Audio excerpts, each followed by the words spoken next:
Hell yeah. Wyatt begins in like 5, 4, 3, 2, 1. Yo! Welcome to Wyatt. And I'm your host, Wyatt O'Brien Evans. Grr, woof, goddammit, woof, woof, woof, woof. Hi, I said hi to all my YouTubers out there. If you like what you hear and if you like what you see, just click all of them subscribe buttons at the bottoms of all of your screens.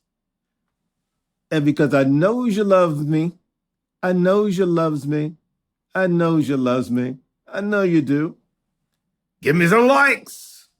And because I always like to know what you are thinking, I truly, truly do, send me some feedback. It's greatly appreciated. Well, this installment of Wyatt shines the spotlight on Mr. Doug Jones. He's the author of the acclaimed new novel, The Fantasies of Future Things. I just love that title. Well, Doug is going to break it all down for us. So I say, let's get it on. So without further ado, Wyatt, I said Wyatt, welcomes Doug Jones, author of the acclaimed and much anticipated new novel titled The Fantasies of Future Things. Don't you just love that title? Well, I do. Anywho, talk at me, my brother. How the hell are you? Wyatt, I'm doing great. Thank you so much for having me on. Wonderful, man. Listen, thank you so much for taking the time to appear on Wyatt. I really appreciate that. Absolutely.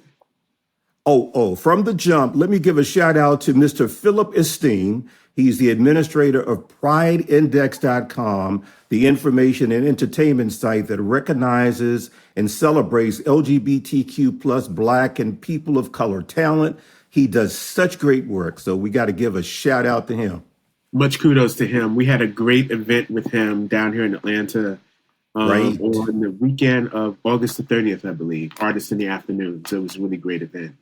Absolutely. It was well attended and was, kudos are still coming about that event. So, you know what, Doug? What's up? As I always say, let me tell you something. If I were wearing a do-rag, I'd salute Phil by tipping it. You feel me? Tip do-rag? Yeah, remember the do-rags, right? Like tip it. Yeah. In salute of Mr. Philip Esteem. All right. Absolutely, I got you. Okay. Okay, look, let's get down to brass tacks, my brother. You got a load of professional cred backing you up, so my audience, check this out. Mr. Doug Jones is an alumnus of Morehouse College and received his MFA from Columbia University. His debut novel, The Fantasies of Future Things by Simon & Schuster, has been long listed for the first novel prize, the Center for Fiction, and we're going to dissect The Fantasies of Future Things very soon. Jones's work has been included in the anthologies Black Love Letters, Roll Call, a generational anthology of social and political Black literature and art, and Sojourner, Black Gay Voices in the Age of AIDS. And there's more. Mr. Jones has written for LitHub.com, Black Issues Book Review, and Venus Magazine, and inaugural fellow of the Lambda Literary Writers Retreat for Emerging LGBTQ plus Voices. Doug's early work received recognition from the Zora Neale Hurston and Richard Wright Foundation. Now look, Mister, don't go breaking your hand, patting yourself on the back. That's a great stuff. Seriously, I a lot of great appreciate stuff. that. It's been over a very long period of time, and so I am an author who is my first published book is post 55, and so there are a lot of younger folks who have even more extensive resumes and are really quite accomplished. So I feel like I'm behind the eight ball here and hustling and hustling hard to catch up.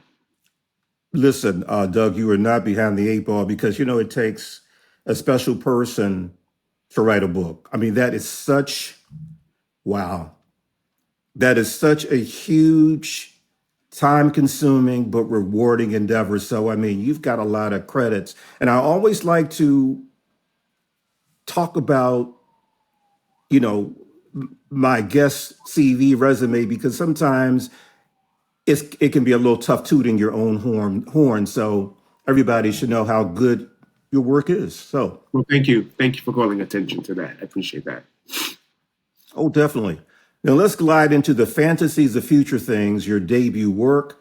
Now Mhm. we're going to do a deep dive into it a little bit later, but right now, as a teaser, give us your 25-word or less elevator pitch. Ah, Uh-huh. Sex, Love, and Real Estate in Atlanta, Georgia, between two men. Okay. That's my 25-word elevated pitch.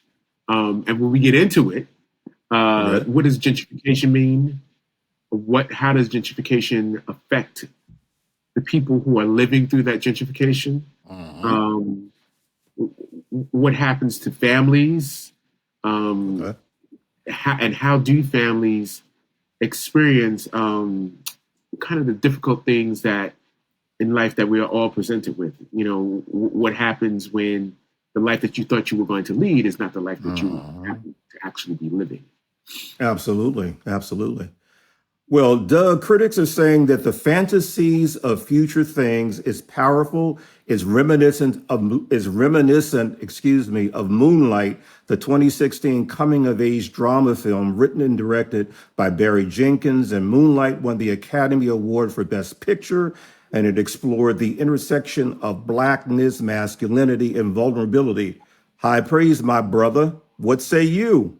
That's very high praise, and that's a very high bench to reach for. But that is exactly what I am doing in my work. I think that the emotional terrain and the interior lives of Black men are Mhm. not explored in a very they're not explored in an extensive way, particularly in mass media. And then that's Black men in general. And then if you get down to, you know, Black gay men, Black queer men, Black same gender loving men, however you want to define that, um, that terrain is even less discovered and less uncovered. So my focus was Mhm. very much what happens when all those things come together.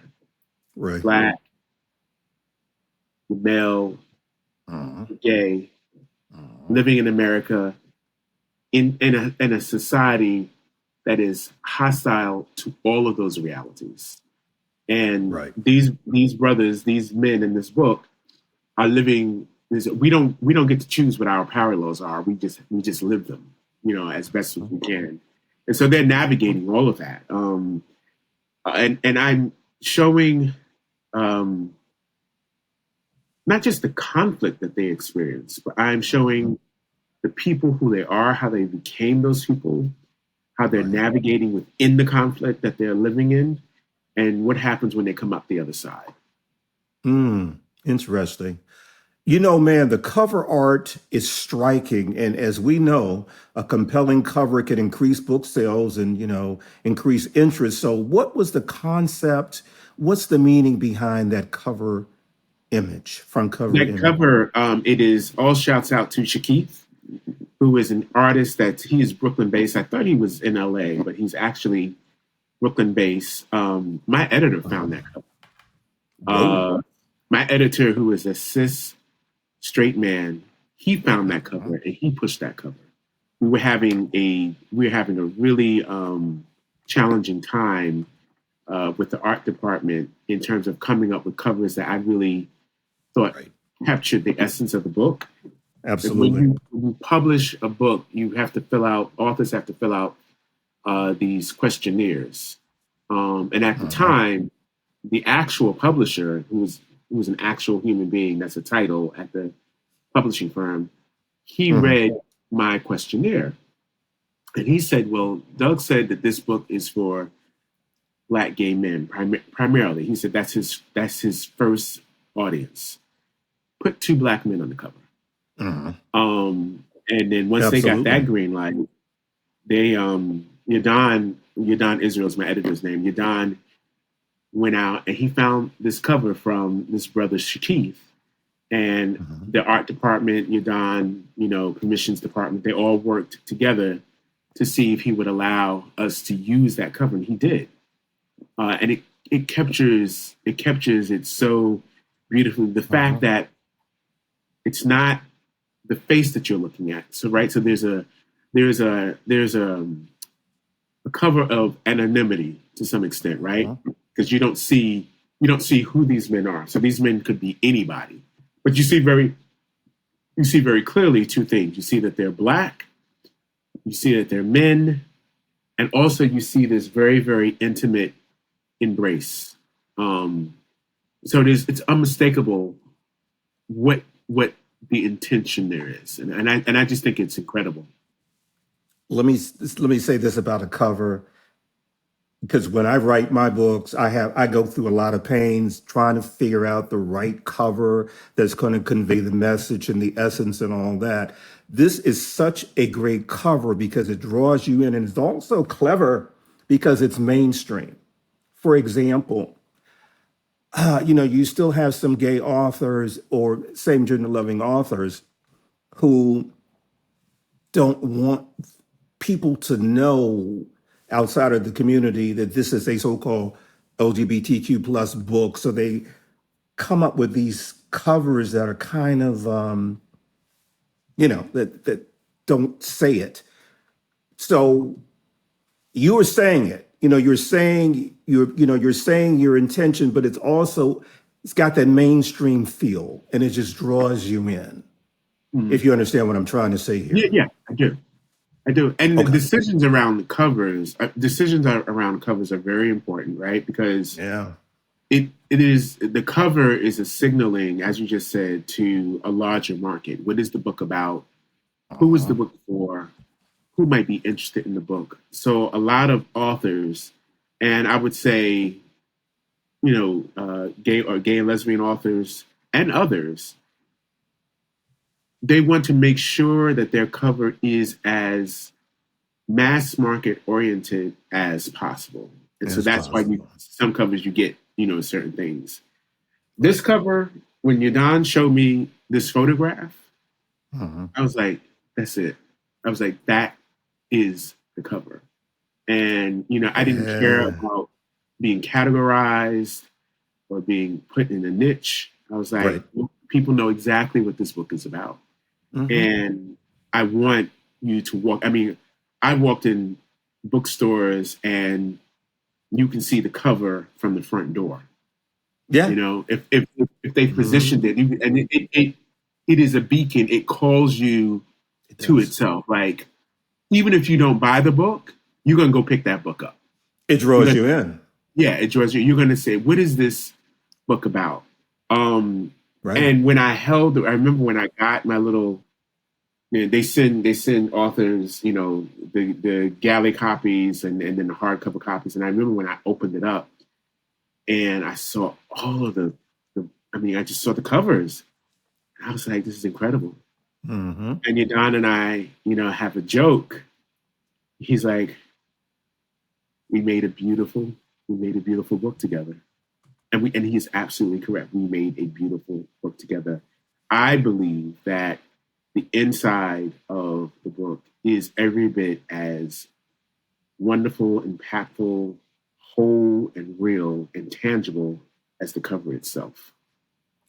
Well put. See, man, you're ready for interviews, having that feeling. You're ready for interviews and book festivals and readings and all of that because you truly have to believe what you have created. You truly do. So, again, kudos, great cover. Now, the development of the fantasies of future things was an intriguing and winding road. But before we jump into that, let's travel through the corridors of time so we can all learn about your backstory because we at Wyatt a nosy like that. Uh-huh. So, are you ready? Sure, go ahead. So, where were you born and raised? Brooklyn, New York. Okay. Tell us a little bit about your family structure, mom, dad, brothers, sisters. Mom, dad. I have a younger brother. My mother lives in Florida. My brother lives in Maryland. Mhm. Let me see. My mother is from Montgomery, Alabama. My father is from. My father was from Henderson, North Carolina. My father is no longer here. He passed in 2023.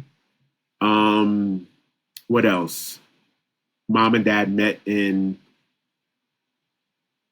Oh God, they met in undergraduate school in the mid 60s. Yeah, mid Mhm. 60s. I was born in 68. So here I am. They met, I got here. Yeah, we grew up. I grew up in Bed-Stuy during the Mhm. 70s and the 80s when it's a very Cool. different place now than what it was back then. But it was always Bed-Stuy was always a place to raise a family. It was always my parents tell the story of when they were looking for a house when they were looking when we I should say because I was around we happened to buy this house that I grew up in. I was going on 7 years old, and Mhm. they had been looking all over Brooklyn. Um, and my father tells the story of coming around the corner. Both my parents tell the story of coming around the corner on my block, McDonough Street between Ralph and Patchen, and you see these cars lined up against the sidewalk. It's a brownstone block. You see these Okay. beautiful houses, wonderfully kept. You see the Mhm. trees, but he said the story is you see the people, you see the Ah. neighbors who are out talking to each other. You see the Ah, kids yeah. who are running up and down and yelling, and screaming, and have a great time.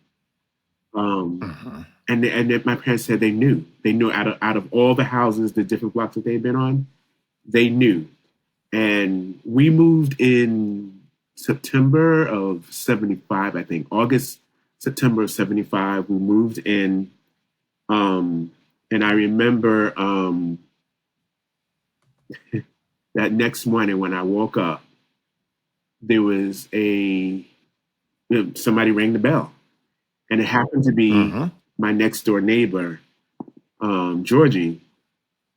And my father answers the door, and I could hear him, and he was like, "Hi, you know, my name is George Laws," and my father introduced himself, and he said, "Well, I saw that you have a son. Can your son come out and play with us? Can he come out and ride his bikes?"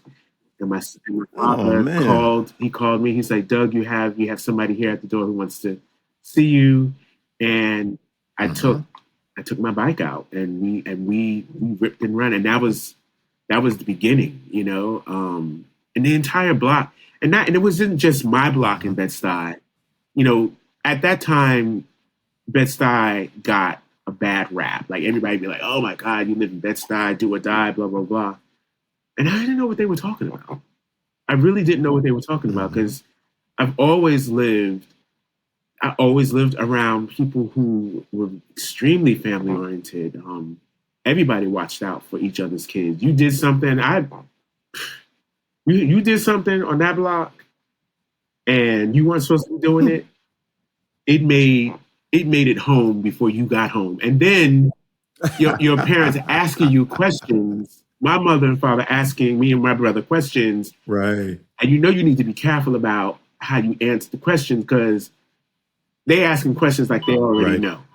So that was Exactly. They wanted to catch you in they wanted to they see wanted to catch you they in wanted to, catch you in a yeah, lie or something. they wanted Yeah. to see, and I was a little I was a bit mouthy, um so a couple of times, and again, this is as kids, right? You don't really know, you don't know the value of what you're living in. So Yeah. I wanted neighbors to go mind their business, right? So, one or two times Well, I might have said that.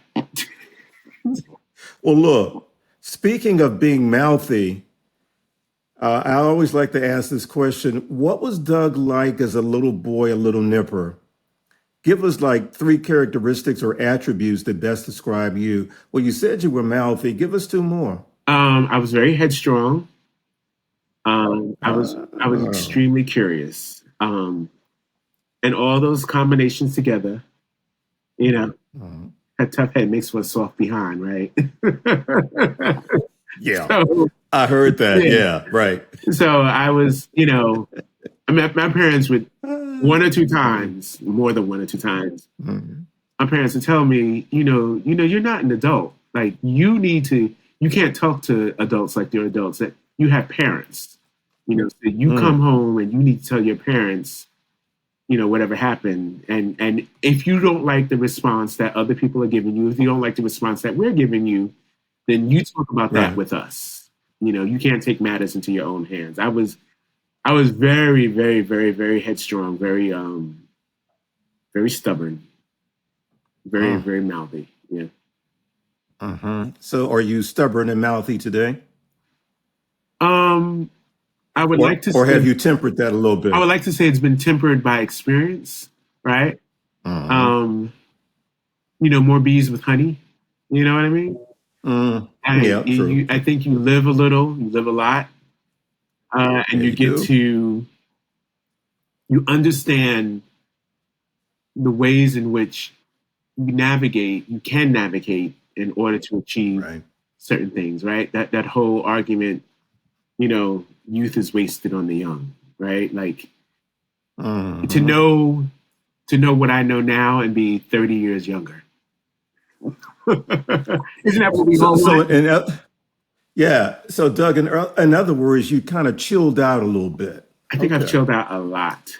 Yeah, Well, I think that's a really good yeah, thing. yeah.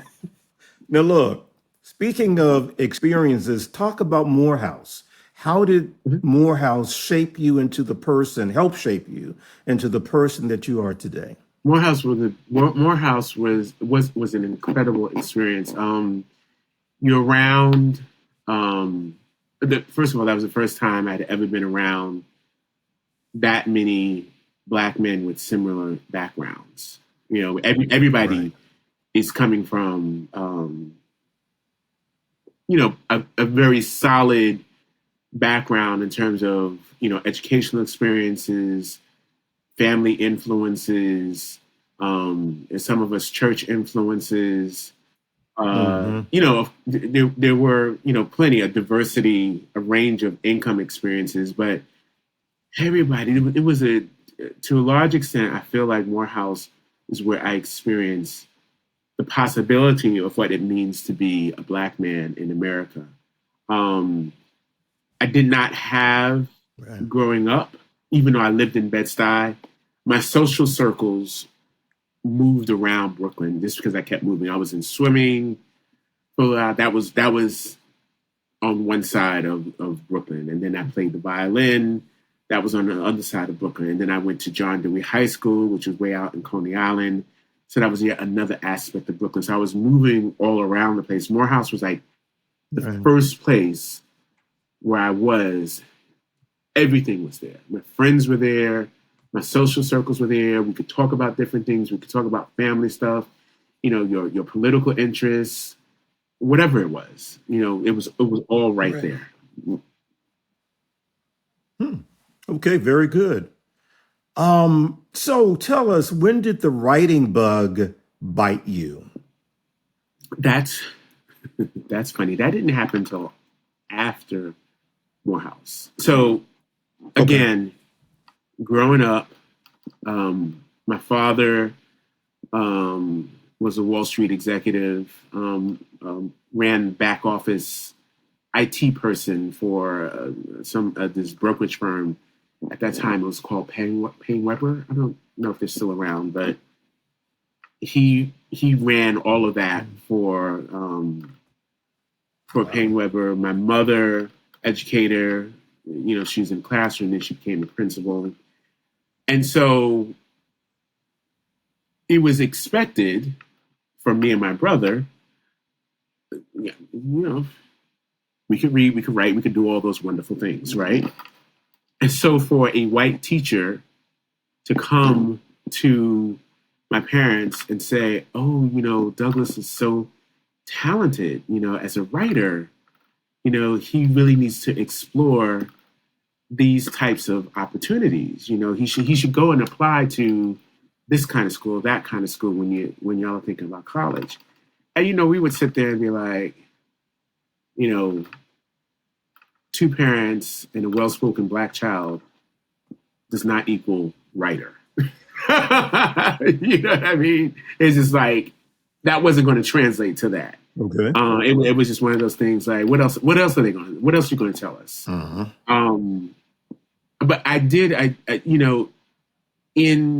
In high school, I did like the aspect of writing. It was just like I've always read, always a huge reader. But I was also aware that writers had these really hard knock lives, right? Like the Zora Hurston, and dying in obscurity, like really tough. The whole Harlem Renaissance, these writers trying to, battle upstream against a down current that was just really trying to take them out. So I really didn't. Writing was not all these books I had on the shelf. Writing wasn't a possibility. It was not a career, right? A career was doctor, lawyer, teacher, police officer, fireman, dentist, stuff like that. That was career, right? Writing, don't know. I don't know that I knew how those books got there. I was not aware of the publishing industry, but I knew somebody had to write those books. Right. I was sitting at, graduate Morehouse, started my first job or two. I was sitting at a job in Birmingham, and I was a credit analyst. And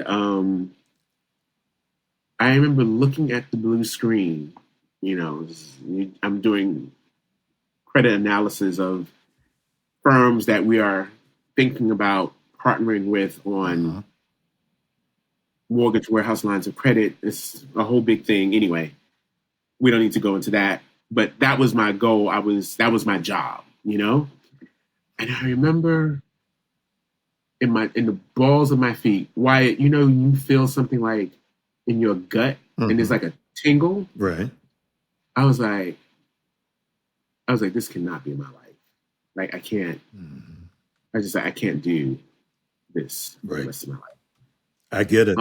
Yeah. And that was when I did not apply to Columbia at that time. I called a bunch of different schools. You can just, get on the phone. At that time, you would get on the phone. We didn't have the internet yet. Right. And so you could order the catalogs. So I ordered Columbia's catalog. I remember I investigated Sarah Lawrence. I investigated Brown because somebody told me if you went to Brown, you would get a free ride. And there might have been 2 or 3 other schools that I investigated. And I did that probably for that was like 92. Okay. I did that probably for another 2 or 3 years. And then about 94, 95, I was just like, all right, I'm gonna jump in here. I'm gonna apply to this. God, if I get it, I'm going to go. Don't know how I'm gonna pay for it, but I'm gonna go. And if I don't get it, God, excuse me, you want to help me figure out what I'm gonna do with the rest of my life. And I got in, and I just remember. Wonderful. Yeah, it was. I felt I felt high. I felt high. Yeah. I remember that phone call, because they call you and they just, we're excited to welcome you to the community, and I was so excited. And I was like, okay. Now, my experience at Columbia is a completely different thing. We can talk about that too, if you like, but you know. Yeah, talk about that a little bit. I'm curious. That was tough. It was tough. It was a tough environment. Uh-huh. And I erroneously have thought that it was tough for me because I'm Black and male and gay. What Right. I've learned is that it was tough for all of us there. Okay. And it was tougher for those of us who identified outside of mainstream publishing, mainstream America. Mm-hmm. But it was tough. All of us had a really, really tough time. It was hyper competitive. The teachers played favorites. Students, were just aggressive and cutthroat in the worst ways. Wow. In workshops and everything else. It was super duper expensive. It was super expensive. Oh, I can And I tell imagine. people, I can imagine. Yeah. And I tell people all the time, I was like, I'm not sure that you need an MFA. Like, I'm not, you're like, ooh, Columbia, right? that really, the ooh, Columbia didn't happen until like 3-4 years ago for me. So they were like 25 years. We was doing absolutely nothing. But well, besides toughening you up, what else did you learn from that experience? I will say that the structure and the rigor of writing, Columbia taught me a lot about that. It taught me. That's good. Yeah. It didn't teach me a lot of how I approach writing now in terms of actual story structure. Is the experience of writing and also working with my editor. But the practice of writing, the engagement of writing, the engagement of what's on the page, of trying to get it out, of the art of rewriting, and really, shaping the fluidity of your story, and placement of what you're introducing. Columbia was really good at that. And to some extent, do people pay attention now because of an MFA from Columbia? Sure. Yeah, they do. Yeah. So there is a lot of cachet there. Benefit, but yeah. But I will tell this for those folks listening, I would say more important than an MFA is a person for you to work with whom you know and respect, who you might even love, who loves you, loves your work, and is serious about writing and can give you in-depth, rigorous, and challenging feedback about your work. If you can find, and there are, there are plenty of people who can do that for other people in their writing lives. So I don't know that you need to, spend $40, $50, $60,000 a year to do that. And if you absolutely must get an MFA, go to and you're in the New York area, go to Brooklyn College. Right. Go to Hunter College. Go to City College. Which have very demanding programs, which are very involved and get lots and lots of respect, and you don't have to go into debt to accomplish it. So anyway, that's my 2 cents on that. Okay, cool. Thank you for that. Okay, my friend, let us fully immerse ourselves into the fantasies of future things. Now, earlier you gave us the elevator pitch. Why don't you expound on that? Tell us even more about it. So you have Jacob and Daniel. Jacob is a recent Morehouse graduate. Daniel is a native of Atlanta. And they are both working for this real estate development company, a small real estate development company whose owner has targeted the neighborhood of Summerhill for redevelopment in anticipation of the Olympics coming to Atlanta in 1996. We're set in 1992. The book is set in 1992. Okay.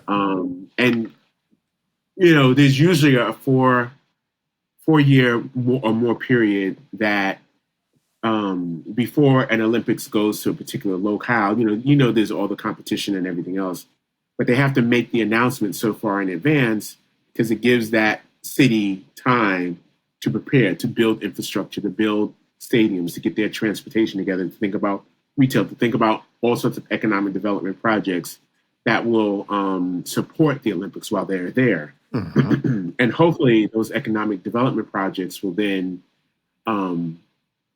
become generators, economic development generators for the communities and the city in which the Olympics is happening. So that's Okay. what's happening, right? That's the foreground of what's happening, the overarching story. On the individual level, Jacob is grappling with issues of his sexuality, and it's in serious conflict with his family, and he's trying to figure out how to navigate that. It's not a question of whether or not he's gay. He knows that much. He's been very familiar and very acquainted with that. Yeah, he likes the boys. Okay. Yeah. Yes, he does. Yeah. But he's trying to figure out how he's going to, live out the mandates that he's received in his family, and being reared by his parents, and how he's going to navigate those conflicts. Daniel, who comes from incredibly, well, definitely more modest means than Jacob. Daniel's poor growing up. He's poor. He's biracial. He doesn't know who his father is, even though his brother and sister are white, and he is of mixed race. So he's trying to reconcile his existence, which is that essential conflict with the reality of what he's living with his family, and nobody wants to talk about it, right? Like his mother. Okay. His mother's just his mother is a beast. Like she is, she's like, all three of y'all my kids. With Daniel's brother and sister, Marty and Dahlia, she's like, all three of y'all my kids. I don't owe anybody any explanation for y'all's existence. No way, no how, and everything else. So Daniel has to put all this together. And so they're all navigating.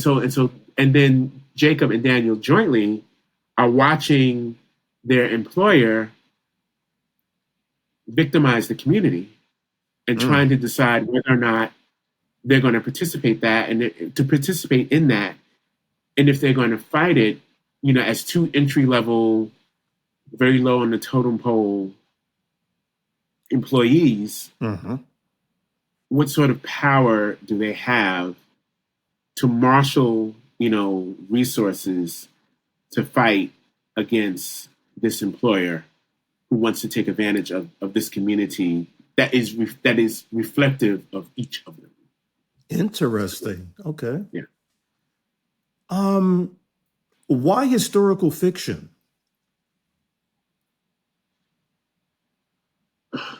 Why historical fiction? I didn't know that I was writing historical fiction so much as I was writing a story that was important to me, Right. that I did not see on the bookshelf. Right. I think the first reason I started writing this story was to see myself. Right. That's good. Yeah, That's good. I did. I had to see myself. My father and I had a lot of conversations with Dad. And I remember one of the more significant conversations that we had had to be like 97, 98, because I was just finishing up Columbia. And I was frustrated. I was looking for contemporary Black male writers. I was looking for contemporary Black male writers who had the sort of literary impact of Right. Morrison, of Alice Walker, and also to a degree of Terry McMillan. Ah, okay. Right? Because those were the biggest. Great. Those were the biggest name going at that point, right? Mm-hmm. And I said to my father, I was like, "Where are these people? Like, Right. where are our contemporary Baldwins and Hugheses and Richard Mm-hmm. Wrights?" And my father said, "He's at the tip of your pen." Ah, I love that. Yeah, yeah. Yeah. He's at the tip Tip of of your your pen. pen. And I was just like, and Mm. that really set the tone and the expectation of what I want to achieve in my writing. Like if I can think that regardless of the subject matter that I'm writing about, but if my father read he read early drafts of other work, and read early drafts of what eventually became this novel. He always had a comment. He always had a comment. And his comment wasn't good or he wasn't saying this is good or this is bad. He would say, I don't understand why this character did this, given his set of Oh, circumstances. I love that because he was thoroughly engaged and he was Yeah, making you think. yeah, Right. yeah, Yeah. yeah, yeah. So it was always on that tip. And so to answer your question, again, I didn't know that it was historical fiction so much. It was a story that interested me. I have a background in real estate, Mm-hmm. and again, growing up in Bed-Stuy, I live in East Point in Atlanta now, Right. and you see I have seen the effects of gentrification on people that live Yeah. here. I always wonder. I mean, where are you from? Where Oh, you I'm a from? native Washingtonian, and we have gone through gentrification in different phases of the history of the city, and it can really hurt folks, displaces people, Yeah. Yeah. So I I mean, look totally what's get happening that. around Howard, right? Yeah, Yeah, absolutely. right. Absolutely. And Mm. and these are places that people would always say, "Oh, why do you want to live there? Yeah. What's wrong?" And when you're from a place, again, me growing up in Bed-Stuy, I remember in high school, friends were always like, "Oh, we live in Bed-Stuy," and then one or two of them would come over the house and they would see the block that I live on. Hmm. You know, they would see my parents' house. My parents renovated, our brownstone 2 times, and they would see, how fantastic it was.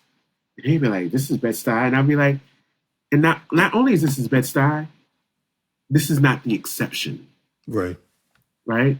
And I know because I had friends, in school from DC who lived in the vicinity of Howard. I know that was not the exception. They'd grown up in art galleries, essentially. It's just True. like, That's true. it's super fabulous houses and steeped in history, steeped in community, steeped in family, all that good stuff. So Hmm. that's the story I was writing. Now, it's my understanding, Doug, that this was a 30-year process of developing to publication. So let's talk about that a little bit. It's 30 years because it sounds good. Okay, um, well, no. There are aspects of it. It took a long time. Was it 3 decades? Close to 3 decades. But I would say if I was 3 decades of starting, stopping, of deciding okay. that this version of whatever I was working on didn't work, Mhm. restarting, frustrating, stopping completely, deciding I needed to live life and travel and hang out with my boys and do all the things that we all wanted to do because we were all getting older, buy a house, everything, but always Right.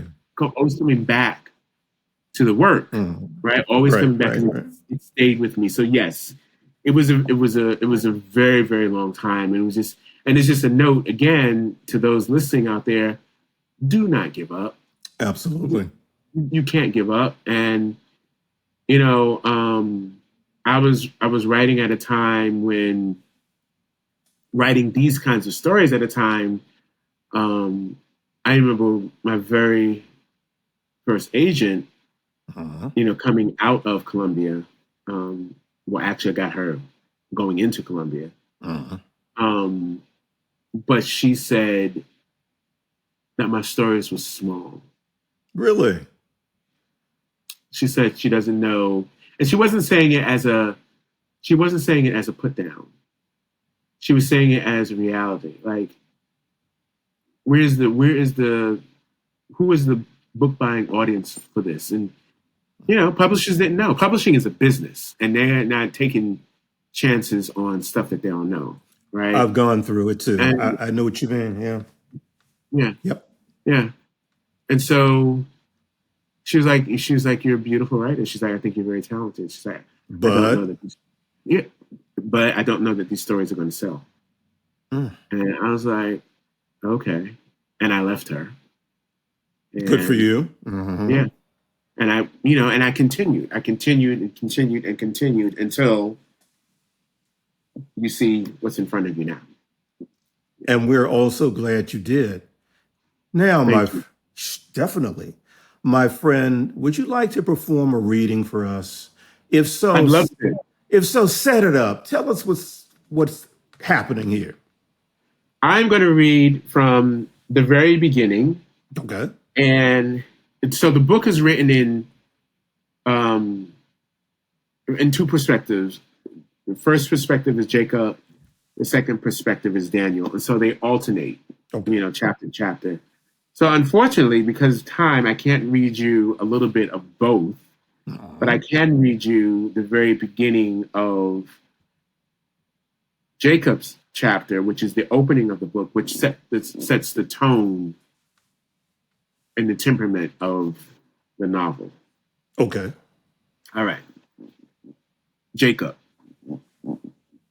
There is this boy, small, dark, floating in a pool of crystal blue water. His arms spin, his legs kick, his breath comes quick and short. Swimming. This dark boy floating, arms flailing, legs churning, is swimming. His muscles stretch and contract, moving his small body forward. It is gleeful for him to feel the water, to feel his forehead part the liquid, feel the liquid against his face, past his ears, across his back, down his arms, around his torso, over his butt, and along each leg. Small boy blows bubbles. Dark boy enjoys the water. Jacob grew up believing Atlanta was a black Disneyland, a mystical, magical fairyland where black people lived in a different America. It was on every page he read about Atlanta in Black Enterprise.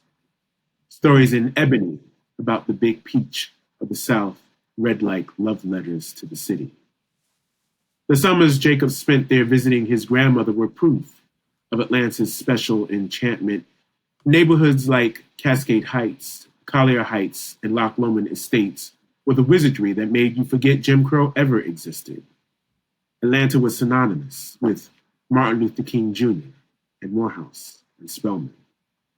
That was the city Jacob fell in love with, the city to which he declared his undying allegiance. That was the city he knew before the Olympics, his baptism by fire. After 4 years of Morehouse, Jacob could have returned to Brooklyn. He could have taken 4 years of Booker T. Washington versus W.E.B. Du Bois, of Malcolm X versus Dr. King, 4 years of discoveries on a campus full of men that proved his early flirtations with the same sex were evidence of something deeper and scarier, 4 years of the explorations and developments of friendships, 4 years of finding the beginnings of independence. Jacob could have taken those 4 years, gone back to Brooklyn, set up residence in Fort Greene, Boheme, 5 train stops away from the brownstone where he grew up and all that was familiar in his world.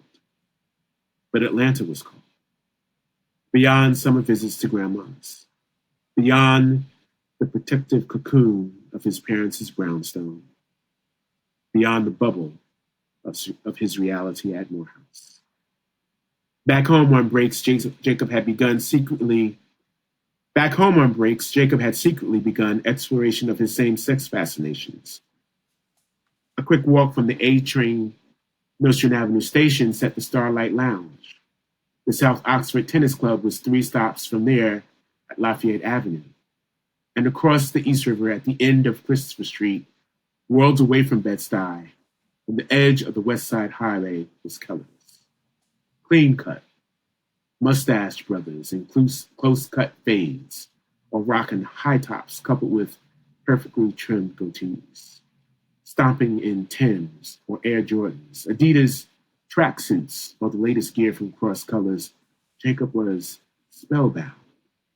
He watched brothers dance together. Some were lip-locked or just hugged up, showing the kind of intimacy that was supposed to be forbidden between Black men. The mystery was intoxicating, like discovering a world hidden in plain sight. Thank you. Listen, man, first of all, I love the portion about lip locked. I can relate to that. Uh-huh. And you know what, man? Listen, you've got the perfect voice for readings. You really, really do. I Thank mean, you. it really makes people pay attention and get right into it. Thank you. Okay. Thank you. Oh, my pleasure. Listen, man, you're getting rave reviews. For example, Alex Berger, writer for artsatlanta.com, states, and I quote, "The Fantasies of Future Things is an ambitious book, interweaving a political and personal story in which a city's search for growth and identity mirrors that of its main characters. The novel adeptly switches between points of view and time periods, evoking how each of our histories is layered into the present and helps shape and determine the future," end quote. So that's a strong review. So congratulations on that. Yes, thank you. Thank you. Alex was great. I just, yeah.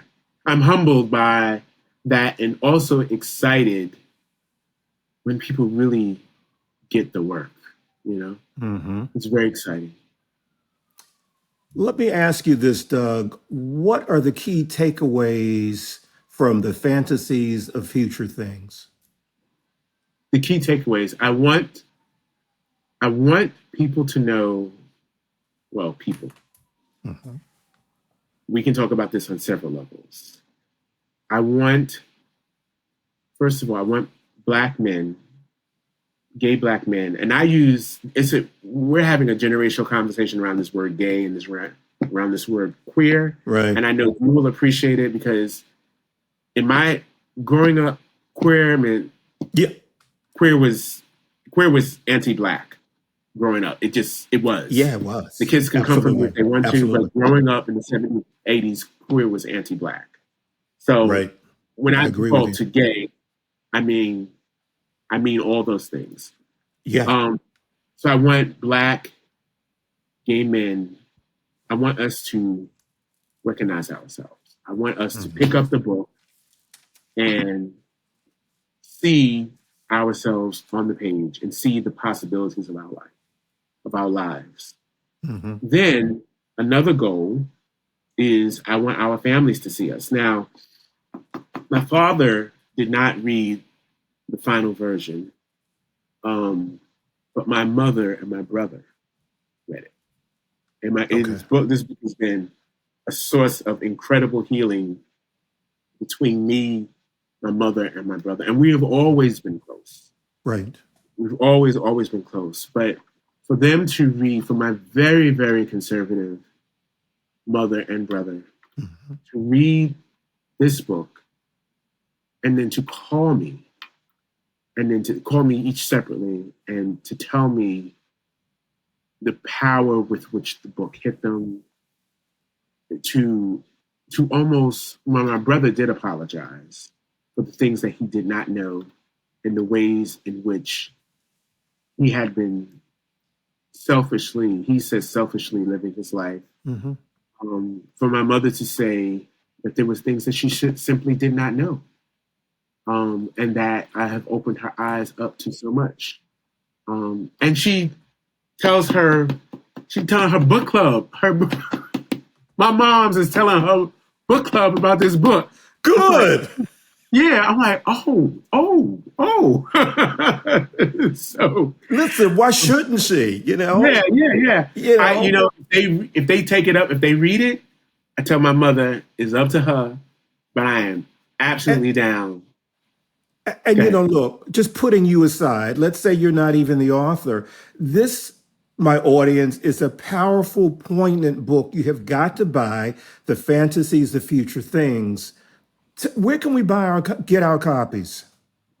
Hopefully at your local bookstore, your local independent bookstore. First of all, it's sold all over the place. If you must, you can also get it from Amazon. Got it. But your local bookstore will have it. I know it's all over the place in DC because I was there reading. Politics and Prose has it. Right. I'm sure Busboy and Poets probably has it by now. But yeah, it's all over the place. And if you order it, if you go to carisbooks.com or 44th and3rd.com, you can order the book and they'll ship it to you. Cool. So yeah. So that's local. Wonderful. Please support independent booksellers. Yeah. Absolutely. Okay, give us all of your social media so we can communicate with you, follow you, connect with you. Excellent. IG Doug Jones .Atlanta, on Facebook Doug Jones and some number, but just search for Doug Jones and you'll see my face pop up. It's the same thing that I use in the promo, so you'll see me pop up there. IG is probably the best one. I don't use Twitter at all. Right. Yeah. Right. Understandably. First of all, Mr. Doug Jones, I want to thank you for appearing on Wyatt. You are welcome back anytime. And again, man, thank you so much for creating the Fantasies of Future Things. It's truly exceptional. It really, really is. Wyatt, I appreciate that. Thank you so much. So my friends, have a good one. Yeah. So y'all, there you have it. You can find the official Wyatt podcast page at wyattevans.com, the go-to destination for LGBTQ plus news, features, commentary, and entertainment. Wyattevans.com is visited by more than 100 countries on the regular. All I can say to that is, hey, baby. And at wyattevans.com, you'll find my smoking hot, HAWT hot, Nothing Can Tear Us Apart series of novels. And as you just saw on the top, the newest installment is called Shattered. I said Shattered. And y'all, Shattered is full of action, danger, intrigue, sexually charged situations, passion, and all of the wonderful elements that you're used to in the Nothing Can Tear Us Apart series of novels. So get your new copy of Shattered. Now you can follow me, your host, Wyatt O'Brien Evans, all across social media, and poof is right there for you to peruse, like TikTok and Twitter and Facebook and Instagram. And if you have any comments or whatever, you can hit me up at wyattonair@gmail.com. So until next time, y'all, woof, goddammit, woof, woof, woof, woof. I said woof.